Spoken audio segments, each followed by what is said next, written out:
Elon Musk should update you. In the last few minutes, has tweeted as follows.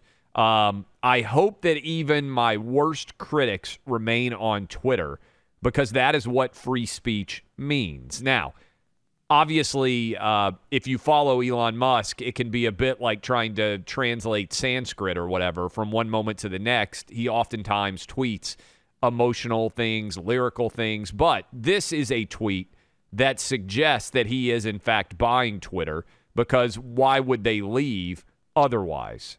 So that would suggest that he is, in fact, going to buy Twitter. And Buck asked, and I think it's a great debate, and it's going to be a huge discussion, what does this mean for Donald Trump's Twitter account?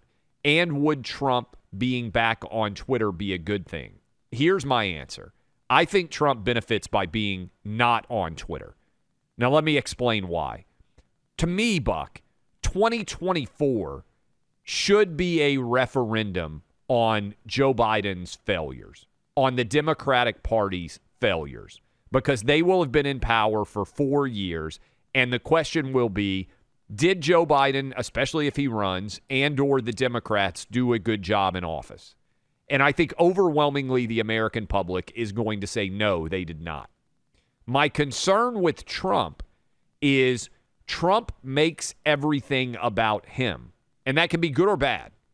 And my concern is if he's on Twitter, all of a sudden, all of the people who were obsessed with Trump derangement syndrome is a real thing, are going to have him as the primary story as opposed to Democratic failure. Trump was the primary story in 2020 because he was the incumbent president. In 2016, there was no incumbent president when he ran against Hillary.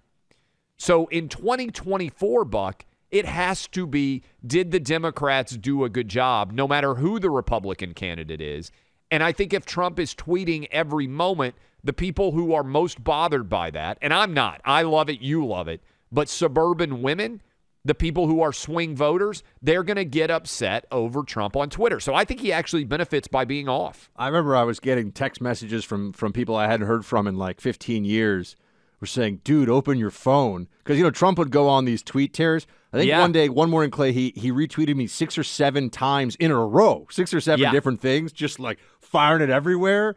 And all of a sudden, the crazies come after you, the supporters, the haters, so it's a lot of fun for us in media world. I've got to say, I agree with your assessment that for Trump's purposes, if Elon takes Twitter and it's a free and open platform, Trump focusing, yes, he should have some Twitter presence as in, the campaign and everything else. It should be allowed on Twitter, but Trump focusing on other things as in policy, speeches, the mission might actually be a better thing in the long run. But for the midterms, it would be. For the midterms, I think we could bring it back and it'd be fun. And by the way, people like you and I can be zealous advocates for Trump or whoever the 2024 nominee is, more so in an even universe where every marketplace is allowed to compete.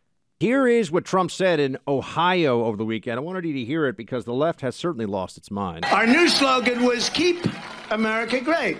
The problem is they've done such damage, we cannot really say right now, and very sadly, that America is great. We're not respected anywhere. We're not listened to. It's very sad what's happened. So we'll say make America great again, okay?